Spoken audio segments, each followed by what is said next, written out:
네, 안녕하십니까. 그 사진 속에 담긴 극지 이야기를 전해드릴 국제신문사 박수윤 국장입니다.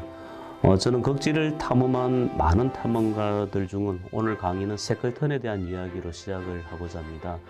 1914년 세클턴은 영국 신문에 다음과 같은 모집 광고를 게재했습니다. 위험한 천만한 여행, 참가할 사람을 모집한다. 임금은 많지 않고 혹독한 추위가 닥친다. 그리고 무사 귀환이 의심스러운 상황이지만 만약 당신이 성공한다면 많은 명예와 인정을 받을 수가 있습니다. 이런 광고를 게재를 했는데요. 세클턴이 왜 이런 광고를 게재하게 되었냐면 1911년과 12년 노르웨이 아문센과 영국의 스콧이 남극점에 인류 최초로 도달하게 됩니다. 세클턴이 생각할 때는 더 이상 남극점에 도달한다는 것은 큰 의미가 없었던 거지요. 그래서 세클턴은 1914년 남극점을 횡단하는, 남극 대륙을 횡단하는 그런 계획을 세우게 됩니다. 세클턴은 자기가 모집한 27명의 대원과 함께 인듀런스를 타고 남극으로 향하게 되지요. 하지만 자기가 목적했던 남극 대륙의 목적지를 150km 남겨두고 얼음에 갇혀버립니다. 세클턴이 얼음에 갇힌 후에 590일 동안 조난당했던 그 사진들을 한번 보도록 하겠습니다. 네, 얼음 바다에 갇혀서 대원들이 여기에 천막을 치고 버티고 있는 그런 모습입니다. 인듀런스가 지금 유병사에 갇혀 있죠. 이 인듀런스는 200여일 만에 결국은 침몰하고 난파하게 되는 거죠. 이후 많은 탐험대원들은 이 28명, 27명의 탐험대원들은 유병을 떠내려다니고 또 유병 속에서 서로가 도움을 주면서 이렇게 살아가게 됩니다. 네, 제가 이제 세클턴 탐험대의 사진들을 보여드리는 이유는 우리가 세클턴 탐험대 또 세클턴을 인류에서 가장 위대한 탐험가고 또 가장 리더십의 결정체라고 이야기할 수 있는 것은 이 27명의 탐험대원 중에서 프랭크 헐리라는 걸출한 사진가가 있었기 때문입니다. 결국 사진 그리고 이미지라는 것은 그 사람을 추구하는 하나의 방향도 되지만 그 사람의 철학을 함께 공유하는 중요한 수단이 되기 때문입니다. 저는 남극을 3번, 북극을 한 번 탐험을 했습니다. 남극은 장보고과학기지를 한 번 다녀왔고요. 그 세종과학기지를 2번 다녀왔고, 이 북극에 있는 다산과학기지를 한 번 다녀왔습니다. 저는 저희 여정 속에서 이 모든 기록들을 사진으로 남겼습니다. 이 사진들은 단지 제 여행의 추억이 될 수도 있지만 사진 하나하나에 담겨 있는 통해서 또 극지에 대한 이미지와 극지에 대한 스토리를 전달할 수 있다고 생각합니다. 하나 지금 여러분들이 보고 있는 사진은 젠투 펭귄이 세종과학기지 인근에 있는 펭귄 마을을 올라가는 모습입니다. 다들 잘 아시겠지만 펭귄들은 가족애가 아주 강한 그 동물입니다. 어미가 바다에서 커리를 샀냐고 하면은 새끼들이 기다리고 있고 새끼들에게 커리를 직접 먹여줍니다. 우리는 이런 이미지를 생각을 하면서 이제 펭귄들이 굉장히 화목하다 이렇게 볼 수가 있겠죠. 하지만 저는 조금 반대적인 시각을 가지고 있었습니다. 과연 새끼와 어미의 관계가 원만하냐 이런 이제 조금 재밌는 이야기인데요. 새끼들은 어미가 커리를 사냥해 오면은 어미의 그 커리를 그 뱃속에 있는 커리를 거의 뺏어 먹다시피 달려든다. 왜냐하면은 새끼들도 생존 본능이 있는데 두 마리 보통 젠투 펭귄은 두 마리의 새끼를 낳는데요. 한 마리가 자기 동료죠. 자기 형제보다 더 많은 커리를 먹기 위해서는 어미에게 더 많은 커리를 받아 먹기 위한 재촉을 할 수밖에 없는 겁니다. 사진에서 보시는 거는 그 새끼 두 마리가 어미를 기다리다가 어미를 쉽게 말하면 이제 공격하는 형태처럼 보이죠. 이 중에서 힘이 센 새끼가 먼저 어미에게 그 먹이를 쟁취할 수가 있는 겁니다. 지금 사진 속에서 이미지는 이 아주 아름다운 풍경처럼 보이는 거죠. 그 새끼 어미가 앞에 달려가고 새끼 두 마리가 따라가는 모습이 마치 그 나들이 나가는 펭귄 가족처럼 보입니다. 하지만 그 현장에서 제가 관찰했는 것은 굉장히 치열한 하나의 다툼이었다. 앞서가니 두서가니 달려가다가 결국은 어미 펭귄이 새끼에게 잡히게 됩니다. 그러면 제가 관찰한 바로는 그 새끼 펭귄이 어미 펭귄 부리를 자극을 줍니다. 자극을 주면은 어미가 지렛대처럼 입을 벌리게 되면 새끼가 지렛대처럼 부리를 어미 부리에 집어넣고 목 안쪽에 아마 구토를 유발할 수 있는 그런 그 지점이 있는 것 같아요. 그 새끼가 그 지점을 자극을 하게 되면은 어미는 뱃속에 들어와 있는 커리를 토해내듯이 이렇게 먹이게 되는 겁니다. 지금 보시는 사진은 이제 새끼가 어미 부리 속에 이제 구토를 유발하는 지점을 자극한 후에 그 커리를 받아먹는 그런 모습입니다. 제가 왜 이런 이야기를 하게 되냐면요. 이 커리, 펭귄을 해부해 있는 사진을 한번 봤는데, 이 펭귄이 커리를 먹는다는 개념보다는 위장 속에 커리를 저장하고 있다고 보는 게 오히려 맞을 거다. 도저히 소화할 수 없을 정도 많은 커리를 저장하고 있습니다. 그럼 이게 자발적으로 이 커리를 뱉어내기는 어미로서도 굉장히 부담이 되겠죠. 그러면 새끼가 이 부리 속에 있던 지점을 건드려서 이 구토를 유발하게 되면은 어미는 토해내듯이 커리를 토해내고 새끼는 그 커리를 받아먹는 그런 구조로 살아가는 게 아닐까 하는 게 제가 관찰했던 이야기입니다. 펭귄이 아주 그 집단 생활을 잘하고 공동체 생활을 잘한다는 것은 우리가 잘 알려진 사실입니다. 지금 사진에 보이는 장면은 그 아델리 펭귄이 먹이 사냥을 위해서 그 얼음 빙벽에서 바다로 뛰어내리는 모습입니다. 뒤로는 저 아델리 펭귄, 뛰어내리는 펭귄 뒤로는 그 수백 마리 펭귄들이 줄을 서서 기다리고 있습니다. 우리는 이런 모습을 보고 이 퍼스트 펭귄이란 말을 많이 하죠. 그렇다면 왜 한 번에 펭귄들이 뛰어들지 않고 한 마리가 먼저 뛰어들까요? 그래서 바로 물속에, 바닷속에 이 펭귄을 기다리고 있는 펭귄의 천적이죠. 그 표본 회표가 있을 수 있기 때문입니다. 펭귄들은 공동체 생활을 잘합니다. 한 마리가 먼저 뛰어들어 보고 바닷속이 안전하다면은 이렇게 집단적으로 같이 뛰어내리는 겁니다. 그렇다면 만약에 그 한 마리가 뛰어들었을 때 표본 펭귄에게 이렇게 포획을 당한다면 어떻게 될까요?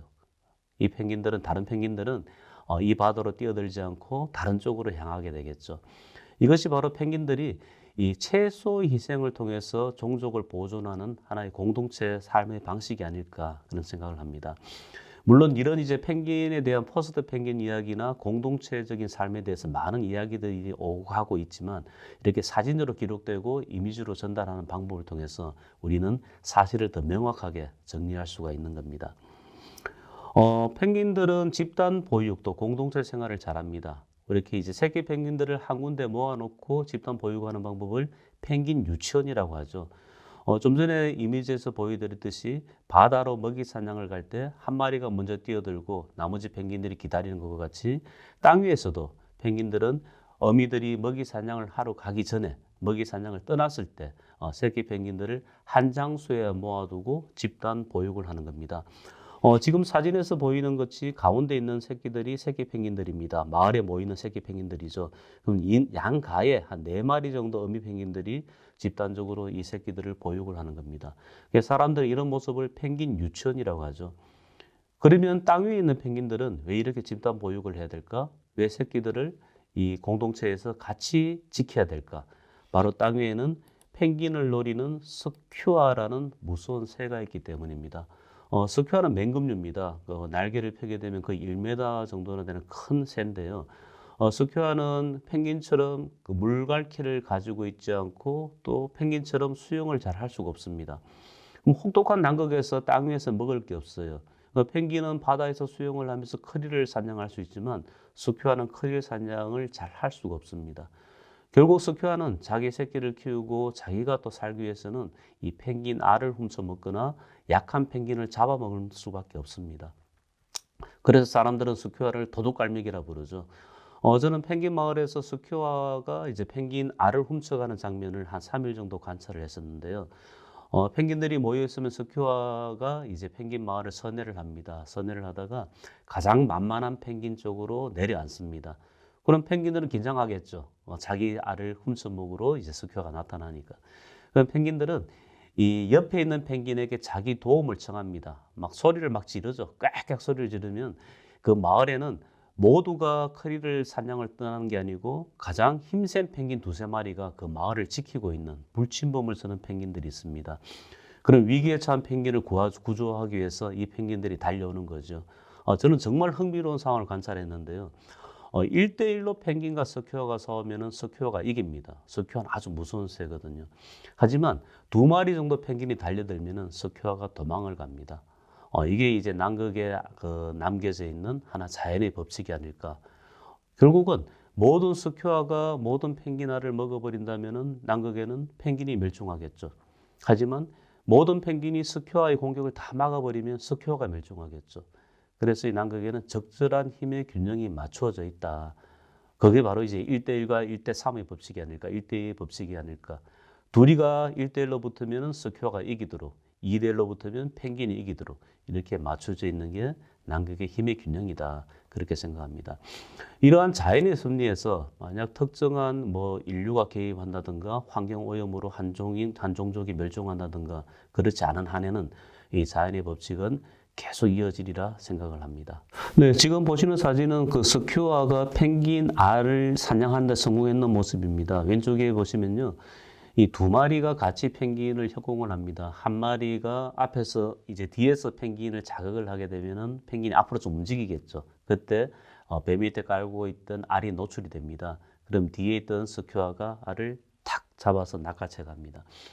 두 마리가 같이 협공해서 사냥을 했기 때문에 두 마리는 알을 같이 나누어 먹습니다. 그럼 스퀘어는 알을 이제 펭귄 알을 맛있게 먹고 신이 났죠. 근데 스퀘어 펭귄은 그 알을 뺏긴 펭귄은 우울하겠죠. 1년 동안 정말 고생해서 알을 낳기 위해서 남극으로 돌아와서 펭귄 마을에서 둥지를 만들고 알을 낳았는데 그 알을 잃어버린 거죠. 스퀘어는 날아가서 펭귄 알을 물고 날아가서 이제 식사를 하는데 펭귄은 날 수가 없습니다. 그 느린 걸음으로 아무리 빨리 뛰어가도 날아다니는 스퀘어를 따라갈 수가 없습니다. 이제 사진을 보시면 이제 두 개의 알을 가지고 있던 젠투 펭귄이 알을 하나 잃어버렸어요. 스퀘어한테 도둑을 맞은 거죠.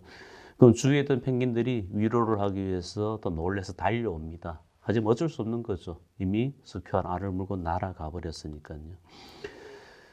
자, 그러면 방금까지 이제 우리가 세종과학기지 인근에 있는 펭귄 마을에서 만났던 그 젠투 펭귄 이야기를 들려드렸습니다.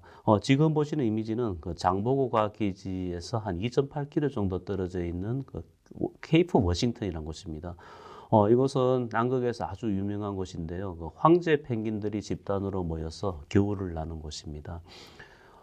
남극에는 전 세계 한 18종 정도의 펭귄들이 있습니다. 이 중에 남극권에서 발견되는 펭귄이 한 7종 정도 되는데요. 뭐 잘 아시다시피 이 중에 가장 덩치가 큰 게 황제 펭귄입니다. 황제 펭귄은 덩치도 크지만 진정한 남극의 주인공이라고 할 수 있는데요. 이 혹독한 추위, 이 남극 대륙의 추위는 여러분들이 상상하기 어려울 정도로 춥습니다. 이 케이프 워싱턴만 하더라도 영하 40도 정도로 떨어집니다. 여름에도. 겨울이 되면 영하 50도까지 떨어지는 거죠. 그럼 이런 혹독한 추위에서 어떠한 육상동물도 살아가기는 힘들어요. 그러니까 제가 이제 황제 펭귄이 남극의 진정한 주인공이라고 이야기 드리는 것은 이 황제 펭귄만이 이러한 추위를 뚫고 월동을 하고 겨울을 보내고 또 여기에서 번식을 하기 때문입니다. 자, 저는 이제 황제 펭귄을 만났을 때 굉장히 놀랍고 흥미로운 사실을 발견했는데요. 여러분들 황제 펭귄이 사람이 나타나면 어떻게 할까요? 네. 다른 펭귄들이 사람이 나타나면 도망을 간다든가 경계를 하는 것과 달리 황제 펭귄은 사람이 나타나면 사람 뒤를 따라다닙니다. 예, 그만큼 자기들에 대한 자신감의 표현인지 아니면 너무 외로운 남극 생활 속에서 반가움의 표현인지는 잘 모르겠습니다. 그래서 장보고과학기지에 갔을 때 이제 케이프 워싱턴도로 가기 위해서는 헬리콥터를 타고 이동해야 됩니다. 뭐 한 5분 정도 헬기를 타면 도착할 수 있는데요. 헬기가 내릴 때 조종사가 가장 힘든 게 헬기가 그 케이프 워싱턴에 내릴 때가 되면 그 주위에 있던 황제 펭귄들이 헬리콥터 밑으로 다 모여듭니다. 사람을 마치 환영하다듯이 그렇게 보이는 거죠. 그래서 조종사는 이 황제 펭귄 무리에 내리는 척 하다가 또 빠르게 옆으로 또 옮겨가야 됩니다. 그러지 않으면 황제 펭귄이 다치겠죠. 이제 바운스 이제 착륙을 해서 옆으로 옮기게 되면은 사람이 내리면은 그때부터 황제 펭귄은 사람 뒤를 졸졸졸 따라다닙니다. 지금 사진에 보이시는 이미지는 이제 그 장보고 과학기지 대원 두 분이 이 케이프 워싱턴을 걸어갈 때 뒤에 따라다니는 황제 펭귄 무리들입니다. 따라가다가 사람이 뒤로 돌아보면 딱 멈춥니다. 멈췄다가 다시 걸으면 또 따라옵니다. 이런 게 이제 황제 펭귄 그 마을에서 제가 관찰했던 흥미로운 사진 중에 하나입니다. 제가 황제 펭귄 마을에 도착했는 게 오전 8시 정도였는데요. 그날 그 밤 한 12시까지 그 마을에 거의 한 14시간 정도 이상이었죠. 14시간이가? 네, 14시간 정도 이상을 그 황제 펭귄 마을에 있었는데, 황제 펭귄의 삶을 그 하루 정도 관찰해 보고자 하는 욕심이 있었습니다. 이 황제 펭귄들은 뭐 크기가 큰 펭귄, 뭐 태어나는 달에 따라서 크기들이 다 다르겠죠. 이 크기에 따라서 이제 모여서 지내는 것을 이제 관찰했는데요. 지금 보시는 모습은 태어난 지 한 2달 정도 되는 아기 펭귄들이 자기들 그 끼리끼리 모여 있는 그런 모습입니다. 제가 참 흥미로운 관찰을 했는 것 중에 하나는 그 도착하고 한 2시간 정도 지났을 때 그 어미 펭귄 한 마리가 굉장히 갑자기 막 분산하게 뭔가를 찾으러 다니는 그런 이제 느낌을 받았습니다. 굉장히 당황스러워하는 표정들, 또 뭘 찾겠다는 그런 그 분주한 걸음. 그래서 이제 어미 펭귄을 따라가 봤어요. 한 30분 정도 계속 어미 펭귄을 따라가니까 이 어미 펭귄이 새끼 펭귄들이 모여서 노는 데서 자기 새끼를 찾았는 것 같아요. 결국은 이제 집을 나간, 엄마한테 이야기 안 하고 나갔는 그 새끼를 잡았는 거죠. 찾았는 거죠. 그래서 자기 보금자리로 데리고 가는 그런 모습입니다. 뭐 사진은 이제 한 장을 보여드리고 있지만 이 여러 가지 사진 중에서는 뒤에서 발로 차는 모습, 또 부리로 쪼는 모습, 또 채건질하는 모습, 또 아기 펭귄의 우울한 표정들 아주 재미있는 이미지를 담아냈던 그런 기억이 있습니다. 황제 펭귄 마을에서 이제 하루를 지나다 보니 그 일출과 석양을 모두 관찰했습니다. 지금 여러분들 보는 사진은 석양 무렵에 이제 황제 펭귄 가족들을 촬영해놓은 사진입니다. 아마 이제 먹이 사냥을 나갔던 배우자가 돌아오고 그 배우자끼리 입맞춤을 하고 또 새끼들이 옆에서 지켜보는 모습. 저는 이 모습에서 이제 이 황제 펭귄들이 하나 평화 또 남극의 평화를 또 전달하고 싶었습니다. 사진은 굉장히 평화스러워 보이고 그 아주 아름다워 보이지만 지금 기온은 영하 30도 정도 아주 혹독한 추위 속의 모습입니다. 지금 여러분들이 보는 사진은 그 남극 장보고 과학기지 인근에 있는 노스해 해빙지대에 있는 그 해표 숨구멍입니다. 저는 이제 장보고 과학기지에서 굉장히 흥미로운 그 관찰을 했습니다. 이제 남극권에는 그 5종의 해표가 발견이 됩니다. 뭐 웨델 해표, 로스 해표, 코끼리 해표, 또 계잡이 해표, 표범 해표 이렇게 5종이 있는데요. 이 중에서 저는 이제 남극에 가장 잘 적응한 해표가 웨델 해표가 아닐까 생각합니다. 웨델 해표는 굉장히 온순한 해표입니다. 이 해표는 표범 해표의 먹이가 될 수도 있고 또 범고래의 먹이 사냥감이 될 수가 있습니다. 여러분들이 보시는 해표 숨구멍과 같이 이 해표는 포유동물입니다. 물속에서 수영을 잘할 뿐이지만 한 번씩 뭐 30분이든 한 번 인터벌을 두고 물 위로 올라와서 얼음 위로 올라와서 숨을 쉬어야 됩니다. 그런데 다른 해표들은 얼음 구멍에 숨구멍을 뚫을 수 있는 능력을 가지고 있지 않아요. 하지만 웨델 해표만은 얼음 구멍에다가 숨구멍을 뚫을 수가 있는 겁니다. 그래서 제가 장보고과학기지 인근에 있는 노스해 해빙지대를 지날 때 이런 직경 한 70cm 정도 되는 숨구멍을 발견했을 때 그 희열은 여러분들 말로 표현할 수 없을 겁니다. 그렇다면 이 숨구멍이 있다는 것은 제가 숨구멍 인근에서 1시간만 기다리고 있으면 최소한 1시간만 기다리고 있으면은 웨델 해표를 만날 확률이 있다는 거죠. 그래서 저는 이제 숨구멍 옆에서 기다리고 있었습니다. 한 1시간 정도 기다리고 있으니까 드디어 웨델 해표가 숨을 쉬게 해서 이 구멍으로 올라오는 모습을 만날 수 있었던 거죠. 그럼 웨델 해표는 어떻게 했을까요? 저를 보고. 저는 반가웠지만 웨델 해표는 갑자기 사람이 자기를 내려다보고 있으니 굉장히 놀라겠죠. 하지만 좀 전에 말씀드렸다시피 웨델 해표는 아주 온순한 녀석입니다. 뭐 사람이 기다리고 있으면 처음엔 잠깐 놀라지만 연이어서 바로 얼음 위로 올라와서 자기 이 하는 일을 하는 거죠. 뭐 먹이를 다시 먹는다든가 숨을 쉰다든가 아니면 새끼를 돌본다든가 이런 활동을 하는 것을 볼 수가 있었습니다. 이날 저는 굉장히 운이 좋았던 것 같아요. 이렇게 숨구멍을 통해서 올라왔던 웨델 해표가 바로 인근에 새끼가 한 마리 있었습니다. 저는 이제 웨델 해표의 그 아주 그 행복한 그런 새끼와의 돌봄의 표정을 만날 수가 있었는데요. 이날 아마 태어난 지 한 2달 정도밖에 안 될 새끼로 보였는데요. 솜털이 아직 뽀송뽀송하지만 이 새끼를 얼음 구멍 속으로 데리고 들어가서 물속에서 수영하는 방법을 가르치는 날이 아니었느냐. 저는 그렇게 스토리를 엮어갈 수가 있었습니다. 왜냐하면 얼음 구멍에서 올라온 어미 해표가 새끼에게 계속 타이르듯이 계속 이제 물속으로 들어가는 방법을 가르치듯이 물속으로 밀어넣고 또 얼음 구멍까지 안내하고 그런 사진들을 한번 보도록 하겠습니다. 지금 사진은 어미 해표가 새끼 해표에게 그 물속으로 들어가는 방법을 가르치듯이 기획말을 하고 있는 그런 모습입니다. 왜냐하면은 제가 갔을 때가 11월이었는데요. 이제 12월, 1월, 2월까지 남극의 여름이 지나고 나면은 3월, 4월, 5월 또 남극의 겨울이 시작되면은 이 해표들은 스스로 독립 생활을 해야 됩니다. 그러면 어미는 새끼에게 물속에서 수영을 하고 물속에서 물고기를 잡는 방법을 11월부터 12월 1일까지 석 달 안에 가르쳐야 된다는 거죠. 어미 마음은 바쁘죠. 하지만 놀라웠던 것은 절대 어미가 수영을 가르치는데 새끼를 다그치거나 체근하지 않더라는 거죠. 천천히 표정을 짓고 이야기를 하고 새끼를 타이르고 계속 반복하고 얼음 쪽으로 구멍 쪽으로 조금씩 주둥이로 밀어넣고 이런 과정을 반복하는 모습입니다. 자, 그리고 자기가 좀 전에 올라왔던 얼음 구멍 앞에서 어미가 먼저 물속으로 들어가는 시범을 보입니다. 옆에 새끼 표정 보이시죠? 새끼는 눈에 아직 이 물속이 적응되지 않은 아직까지 조금 미지의 세계잖아요. 약간 당황스러운 눈빛을 보이고 있습니다. 물속으로 먼저 들어간 어미가 그 새끼의 또 볼을 비비면서 물속으로 따라 들어올 것을 또 이야기를 하고 있습니다. 새끼는 굉장히 두렵죠. 물속 환경이 아직 어떤지 모르니까요. 저는 참 행운이라고 말씀드렸던 게 아마 이 새끼 해표가 이날 처음 물속으로 들어간 날이 아니었을까 생각을 해봅니다. 몇 번 타이르고 이야기를 해도 새끼가 물속으로 들어오지 않으니 어미는 다시 얼음 위로 올라왔습니다. 올라오고 다시 새끼에게 한동안 이야기를 나누고 또 새끼에게 물속 환경에 대해서 전달하는 그런 생각을 그런 이제 표정을 봤습니다.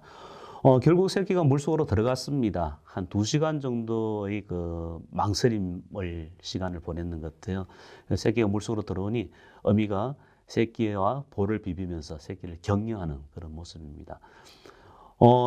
정말 혹독한 추위였지만 혹독한 추위의 얼음 구멍 속에서 작은 공간 속에서 벌어졌는 풍경이지만 두 마리의 표정을 보면은 세상에 더할 수 없는 아름다운 행복과 아름다운 가족 간의 사랑을 느낄 수가 있지 않습니까? 저 말씀드렸던 게 웨델 해표가 남극에 가장 적응을 잘한 해표라고 말씀드렸는데요. 그 두 번째 이야기가 뭐였습니까? 웨델 해표만이 얼음 구멍에 구멍을 뚫을 수가 있다. 숨구멍을 뚫을 수가 있다. 저는 그 현장에 있으면서 그 웨델 해표가 얼음에 구멍을 뚫는 모습을 꼭 보고 싶었습니다. 첫날은 관찰할 수가 없었어요. 그 다음날 다시 그 현장에 갔습니다. 아니, 웨델 해표가 얼음에다가 숨구멍을 뚫는 모습을 드디어 만났습니다. 드디어 관찰했습니다. 어떻게 뚫는지 봤습니다. 보니 얼음에 약간 틈이 있으면 그 틈에다 웨델 해표가 송곳니를 꽂아 넣습니다. 꽂아 넣고 그 육중한 몸, 거의 몸이 체중이 한 500kg 이상이 됩니다. 육중한 몸을 꽂아 넣는 송곳니를 축으로 해서 몸을 타원형으로 돌리는 겁니다. 돌리면은 이 얼음 구멍이 점점 넓어져서 자기 몸이 들어갈 수 있는 정도 구멍으로 만들어지더라는 거죠. 이런 이미지를 촬영하고 또 이런 사진을 촬영하고 이미지를 전달할 수 있는 거는 제가 스토리에 대한 옷을 입히면은 그 웨델 해표가 숨구멍을 뚫는 게 아마 많은 사람들에게 각인되지 않을까 그런 기대를 합니다. 그래서 저는 이제 남극을 다녀오고 북극을 다녀오면서 늘 생각하는 것이 이미지에 대한 기록들, 사진에 대한 기록들이 정말 필요한 작업들이 아닌가 하는 생각입니다. 이제 왼쪽의 사진은 이제 남극에 만날 수 있는 코끼리 해표입니다. 코끼리 해표는 지구상에 있는 기강류 중에서 두 번째로 덩치가 큰 기강류입니다. 제일 덩치가 큰 것은 오른쪽에 있는 이 북극에서 만날 수 있는 바다 코끼리입니다. 우리 초등학생들 이제 많은 이야기를 저는 전달합니다. 전달하다 보면은 코끼리 해표와 남극에 사는 코끼리 해표와 이 북극에 사는 바다 코끼리 어떤 차이점이 있는지 말로 설명해도 잘 전달하기 어려워요. 하지만 남극에 사는 코끼리 해표는 코가 코끼리를 닮았습니다. 그러니까 수컷 코끼리 해표의 경우에는 자기가 성이 나거나 자기 어떤 의사를 전달할 때 코가 솟아오릅니다. 이게 특징이 있고요. 북극에 사는 바다 코끼리는 어금니가 코끼리 상아처럼 길게 노출되어 있습니다. 이 두 가지 특징만 생각하면은 어느 게 남극에 사는 코끼리 해표고 어느 동물이 북극에 사는 바다 코끼리인지 쉽게 구별할 수가 있을 겁니다. 둘 다 기강류죠. 기강류라는 것은 지느러미 앞발이 헤엄치기 쉽도록 앞발이 헤엄치기 쉽도록 지느러미처럼 변하는 것을 기강류로 하는데요. 지구상에는 기강류 중에서 제일 덩치가 큰 것이 오른쪽에 있는 북극에 사는 바다 코끼리고 두 번째로 덩치가 큰 것이 왼쪽 사진에 보이는 남극에 사는 코끼리 해표입니다. 자, 여러분들 코끼리의 뼈와 바다 코끼리가 어떤 차이점이 있는지 잘 아시겠죠? 지금 보시는 사진은 아주 그 남극의 자연과학 분야에서 아주 소중하고 유명한 사진입니다. 그 리스트로사우루스 화석 사진인데요. 남극 대륙 생성 기원에 대해서는 여러 가지 설들이 많았습니다. 그 중에 아주 유명한 가설이 2억 5천만 년 전에 거대한 대륙으로부터 남극 대륙이 분리되었다. 이게 하나 가설이었어요. 근데 이 가설이 정설로 자리 잡게 된 것이 바로 이제 리스트로사우루스 화석이 그 1960년대 후반에 남극 횡단 산맥에서 원형 그대로 발견이 되었기 때문입니다. 리스트로사우루스는 공룡 화석인데요. 공룡의 선조격이죠. 리스트로사우루스는 송아지 크기만한 작은 공룡이었습니다. 근데 이 친구가 헤엄을 칠 수가 없는 육상 공룡이었어요. 그런데 이 리스트로사우루스 화석이 남극 대륙에서도 발견이 되고 또 아프리카에서도 발견이 되고 호주 대륙에서도 발견되었다는 점입니다. 남아메리카 대륙에서도 발견되고요. 결국은 아주 오래전에 2억 5천만 년에 지구 남반구에 있는 아프리카나 남아메리카나 호주나 남극 대륙이 하나의 대륙으로 연결되어 있었다는 거죠. 그렇기 때문에 이제 헤엄을 칠 수 없는 리스트로사우루스가 이 대륙, 거대 대륙을 마음대로 옮겨 다닐 수가 있었다는 이야기가 되는 거죠. 결국은 리스트로사우루스 화석이 이 남극 대륙에서 발견됐다는 것은 남극 대륙이 거대 대륙에서 분리되었다는 가설이 정설이 되었던 하나 증거 자료가 되는 겁니다. 그래서 많은 자연과학자들이 또 많은 학교 선생님들이 남극에 대한 이야기를 할 때 항상 이 리스트로사우루스 화석 사진을 제시를 하는 것은 바로 이제 그런 이유 때문에 그런 것입니다.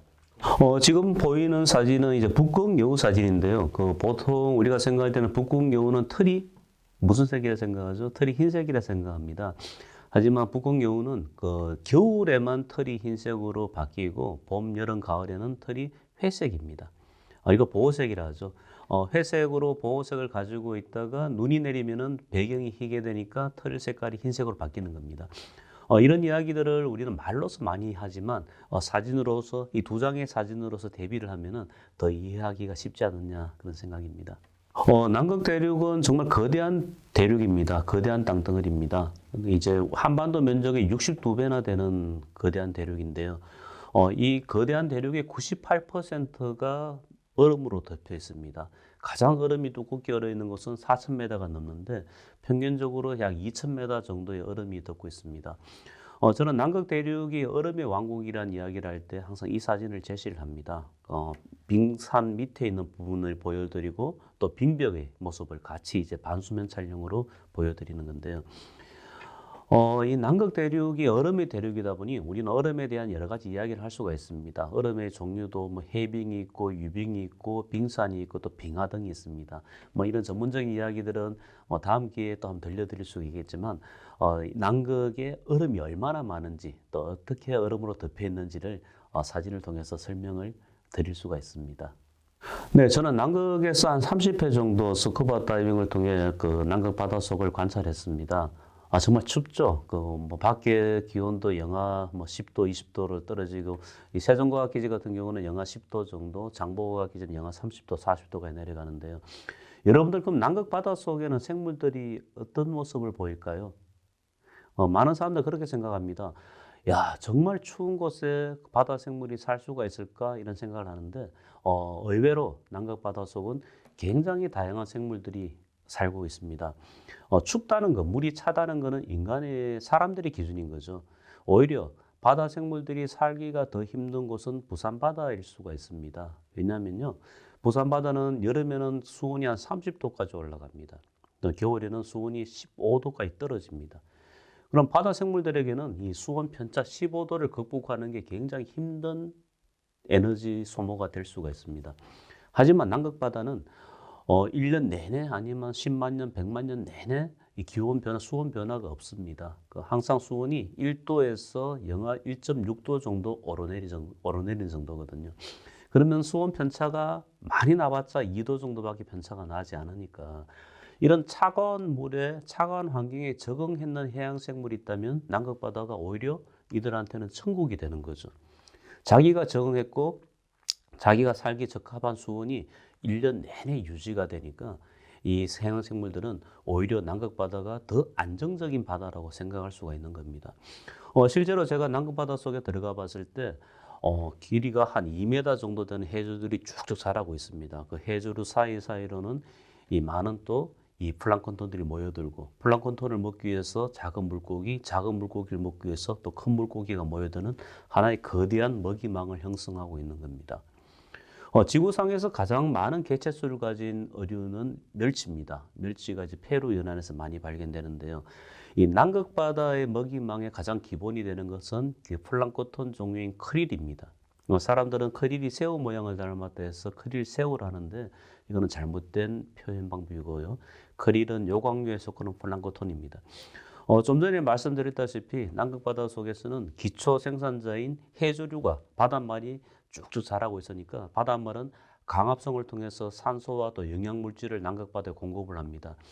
이 무수하게 공급되는 산소와 영양물질을 포식하기 위해서 플랑크톤이 크릴들이 모여들고 이 크릴을 먹기 위해서 또 해양 동물들이 남극에서 살아가는 겁니다.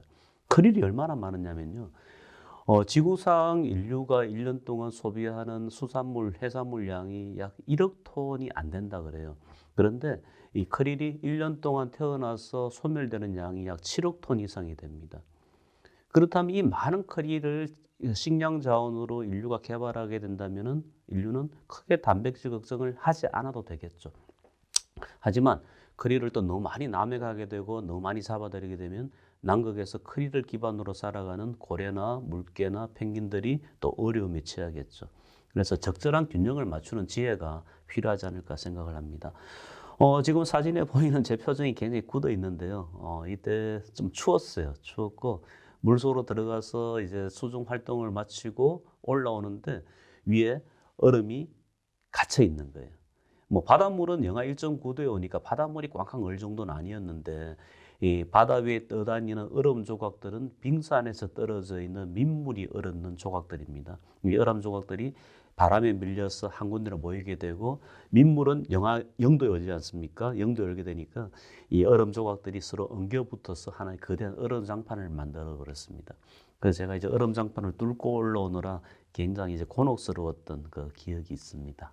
네, 남극에는 많은 과학자들이 연구 활동을 합니다. 뭐 생물학자도 있고, 뭐 천체학자도 있고, 뭐 지구과학자, 물리학자 참 많은 과학자들이 있는데요.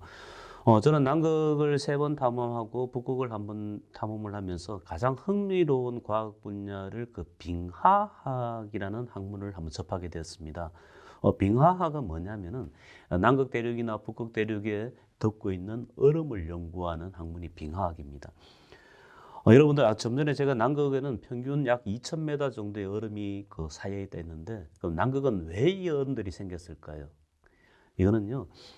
수백만 년 동안 계속 남극 대륙에 내렸던 눈이 다져져가 굳어졌는 게 지금 2km 정도, 2,000m 정도로 덮고 있는 겁니다. 그렇다면 남극 얼음의 생성 기원은 눈이라는 거죠. 우리가 겨울에 눈이 내릴 때 눈 입자를 보면 굉장히 뽀송뽀송하게 느껴집니다. 왜 뽀송뽀송하냐면은 눈이 내릴 때 공기 입자를 눈 입자 속에, 눈송이 속에 포함하고 있기 때문입니다. 하지만 남극 대륙에 내렸던 눈이 처음 내렸을 때는 뽀송뽀송하겠죠. 이게 다져지고 2,000m 정도 두께로 다져지다 보면은 남극이 굉장히 단단한 얼음이 되는데요. 그러면 하지만 이건 얼음이지만 이 얼음의 압력을 풀어주게 되면 눈이 내렸을 당시의 공기가 나타나게 됩니다. 왼쪽에 보이는 사진은 눈 속에 얼음 속에 갇혀 있는 공기 덩어리들입니다. 이게 빙하학자들은 이 코어를 뚫습니다. 코어를 뚫어서 한 1,000m, 500m 밑에는 얼음 덩어리를 끄집어 올립니다. 끄집어 올리면은 자연스럽게 대기압으로 압력이 풀려지겠죠. 압력이 이 해소가 되게 되면은 이 단단하게 굳어있던 얼음 속에서 공기 입자들이 나타나는 겁니다. 그럼 빙하학자들은 이 스포이드로 이 얼음 속에 있는 공기를 빨아냅니다. 빨아내서 이 공기 성분을 분석하게 되면은 이 눈이 내렸을 당시 고대 지구의 대기 성분을 알 수가 있는 겁니다. 그러면 스포이드로 공기를 빨아들였을 때 이 안에 이산화탄소가 좀 많이 들어있다 하면 지금 가설로서 이산화탄소가 지구 온난화의 하나의 주범이라면 이 당시에 지구가 조금 따뜻했을 거라는 가설이 만들어지는 거죠. 또 스포이드로 공기 입자를 뽑아들였는데 여기 산소가 좀 많이 포함되어 있다. 그렇다면 당시에 이 눈이 내렸을 당시에 지구에 이 산소를 만들어내는 식물 활동이 많았을 것이다. 이렇게 예측을 할 수가 있는 겁니다. 추정을 할 수가 있는 겁니다. 그래서 이제 그 빙하학자들은 이 남극, 작은 조각, 남극에 있는 얼음 조각들을 지구 고대 기후의 비밀을 간직하고 있는 타임캡슐이다. 이렇게 이야기를 합니다. 그래서 이 한 조각의 얼음을 얻기 위해서 수만 킬로 떨어져 있는 남극까지 가서 연구 활동을 하는 겁니다. 네, 사진에 보여드리는 것은 북극의 풍경인데요. 지구 온난화에 대한 연구가 가장 활발하게 진행되는 곳이 북극입니다. 왜 그러냐면은 또 지구 온난화로 인한 여러 가지 기후 변화나 생물 변화가 가장 민감하게 변화하는 곳이 또 북극이기 때문에 그렇습니다. 지금 보여드리는 사진은 북극 다산과학기지 인근에 있는 기후학자들의 조그만 실험실입니다. 어떤 실험실이냐면은 작은 규모인데요. 플라스틱 캡슐로 온실 형태로 캡슐을 만들어 놓습니다. 그러면 이 캡슐 안은 기온이 한 2도 정도 높습니다. 캡슐 밖은 춥겠죠. 2도 정도 낮겠죠. 이래서 캡슐 안에 있는 생물들이 변화하는 모양과 캡슐 밖의 생물들이 변화하는 모양을 서로 비교해서 연구하는 흔한 야외 실험동이라 보면 됩니다. 우리나라 과학자들도 많이 연구를 하는데요. 북극 다산과학기지가 있는 곳을 노르웨이에서 관리하는 니알슨 과학기지촌이라고 합니다. 니알슨 과학기지촌에 각국의 나라의 그 연구원들이 모여서 이런 공동적으로 공동 실험실을 또 공유를 하고 또 실험 데이터를 공유하면서 지구 온난화의 비밀과 또 지구 온난화로 인한 지구 환경의 변화에 대해서 예측하는 연구를 진행하고 있습니다. 오늘 강의의 마지막 슬라이드를 보여드리고자 합니다. 제가 북극과 남극을 오가면서 참 많은 동물들을 만나고 많은 사람들을 만났는데요. 저에게 가장 인상이 깊었던 동물이 무엇이냐 물어본다면은 저는 지금 보여드리는 이제 북극 제비갈매기라고 이제 말씀을 드릴 수 있습니다. 제가 북극을 갔을 때 물론 이제 북극 곰을 만나고 싶었어요. 북극 곰을 보기 위해서 헬리콥터도 한 하루 정도 임차를 하고 그랬었는데 못 만났어요. 이 곰을 만난다는 게 쉬운 일은 아닙니다. 특히 여름철에. 근데 이제 그 다음으로 좀 흥미를 가졌던 동물이 이제 북극 제비갈매기였는데요. 북극 제비갈매기는 체중이 한 120g 정도밖에 안 되는 작은 새입니다. 근데 이 새가 얼마나 대단하냐면은 북극에서 태어나서 남극까지 날아가는 새입니다. 또 남극에서 겨울을 지내고 북극까지 돌아오는 새입니다. 그럼 1년에 남극과 북극을 한 번씩 왕복하는 새인 거죠. 지구상에서 가장 먼 거리를 날아가는 새인데요. 북극 제비갈매기에게 제가 흥미를 느꼈던 것은 이 육아법, 새끼를 키우는 방법이 굉장히 특이한 동물이다. 그럼 어떤 특이한 점이냐? 우리가 많이 보죠. 뭐 펭귄들은 먹이를 잡아와서 새끼에게 먹이고 또 새끼가 어미 뱃속에 있는 그 크리를 토해내기 위해서 이제 구토를 유발시키고 이런 그 상호작용을 하는데 북극 제비갈매기는 새끼를 놓을 때 둥지를 만들지 않습니다. 뭐 사진에서 보시다시피 그냥 언덕 위에다가 땅 위에다가 알을 낳습니다. 알을 놓으면은 새끼를 돌보지 않죠. 물론 부화까지는 시키겠죠. 그럼 새끼가 태어나게 되면은 그 중에서 강인한 녀석만 키우고 그 중에서 살아남는 새끼만 데리고 남극까지 날아가는 겁니다. 뭐 어떻게 교육을 시키냐면요. 저는 이 내용을 책을 통해서 봤습니다. 책을 통해서 북극 가기 전에 보고 이 내용을 사진으로서 이미지로서 기록을 하고 싶다는 생각을 가졌습니다. 왜냐하면은 이 사진으로 기록이 되어야지만 내 이야기가 되고 사진으로 기록이 되어야지만 사람들에게 전달할 수가 있는 하나의 에너지가 될 수 있기 때문입니다. 그래서 이제 이번 강의처럼 이 극지를 이미지로 전달하는 중요성에 대해서 다시 한번 강조를 드리는 겁니다. 북극 제비갈매기가 이렇게 혹독하게 새끼를 단련시키는 이유는 살아남기 위해서죠. 결국은 종족을 보존하기 위해서인데요. 북극 제비갈매기는 7월 달에 그 새끼를 놓고 부화를 시킵니다. 하지만 7월 달은 북극 기온이 영하 10도 정도가 유지가 되는데요. 그렇게 춥진 않겠죠. 영하 10도 정도면. 하지만 이제 북극의 겨울이 닥치는 9월달, 10월달, 11월이 되면 북극은 영하 30도, 40도까지 수온조가 내려가게 됩니다. 북극 제비갈매기는 저도 책에서 보고 또 여러 가지 관찰을 해보고 논문을 통해서 보게 되면은 영하 10도 정도 기온을 좋아한다고 그럽니다. 그러면 북극의 겨울이 시작되어서 북극이 영하 30도, 40도 떨어질 때 지구상에서 영하 10도가 세팅되어 있는 곳은 남극인 거죠. 이 적도를 중심으로 북극과 남극, 북반구와 남반구는 계절이 반대로 가지 않습니까? 이 북극의 겨울이 시작될 때 여름이 시작되는 곳은 지구 반대쪽인 남극인 것입니다. 그러면 북극제비갈매기는 10월이 되면은 이 새끼를 데리고 남극까지 날아가야 되는 겁니다. 그래서 이제 북극제비갈매기는 짧은 기간 동안에 새끼를 아주 혹독하고 강하게 훈련시키고 교육시키는 겁니다. 그래서 살아남는 새끼만을 데리고 남극까지 여행을 따르는 거죠. 그럼 남극에 도착한 북극제비갈매기는 그것에서 이제 북극의 겨울을 보냅니다. 북극이 겨울 동안을 보내게 됩니다. 그래서 남극에 여름이 시작되는 11월, 12월, 1월까지 남극에서 머물다가 다시 남극의 겨울이 시작되는 4월이 되면은 북극으로 떠나게 되는 겁니다. 그러면 남극의 겨울이 되는 5월, 6월에는 북극은 봄이 오고 다시 여름이 오기 때문에 그런 거죠. 그렇게 이제 북극제비갈매기는 1년 동안 남극과 북극을 한 번씩 왕복하면서 새끼를 키우고 자기 종족을 보존하는 방법을 본능적으로 알게 되는 겁니다. 근데 참 흥미로운 거는요. 그럼 제가 이런 이야기를 하면은 사람들이 그런 질문을 합니다. 남극에서 북극제비갈매기를 만난 적이 있습니까? 이런 질문을 하는데, 남극에는 북극제비갈매기와 똑같이 생겼는 남극제비갈매기가 있습니다. 조류학자들도 북극제비갈매기와 남극제비갈매기를 구분하기는 힘들어요. 제가 추정하기에는 아마 남극으로 날아오는 북극제비갈매기 중에서 남극의 텃새처럼 정착한 게 남극제비갈매기가 아닐까 그런 생각을 합니다.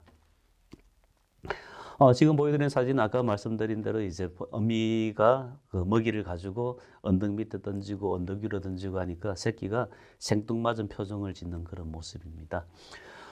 저는 이제 끝으로 드리고 싶은 말씀은 그 이미지에 대한 기록들, 사진에 대한 기록들은 과학자들의 연구용으로도 중요한 자료가 되고 또 이제 자기가 어떤 뭐 꼭 극지가 아니라도 관계없을 것 같아요. 자기가 관찰했던 것을 전달하는 가장 효율적인 방법이 아닐까 그런 생각을 합니다.